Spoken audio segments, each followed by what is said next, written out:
So we have question number 13.10, and in this particular question it is asked that from the relation R is equal to R naught A 1 by 3 that we have seen in the previous theories, where R naught is a constant and A is the mass number of the nucleus, right?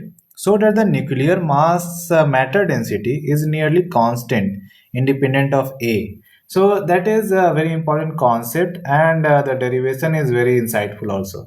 So let's see the derivation that is here we have.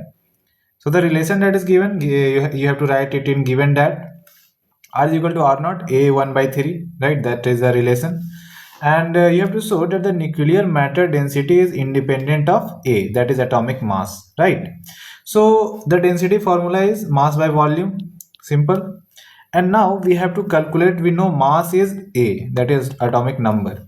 And the volume we have to calculate for the nucleus, that is 4 by 3 pi r cube, that is the sphere volume. The sphere volume, right? So by that formula we have to calculate, and at the place of R we are writing that R relation that we have here, R relation, we have to put it here, right? And after that we are going to get that this particular term, right, that has A, the power is unit, right? So now we have to put that volume, the term that we get for volume, we have to put that in the density formula, right? So mass by volume, that is 4 by 3 pi r cube, m by 4 by 3 pi r cube into A, atomic mass.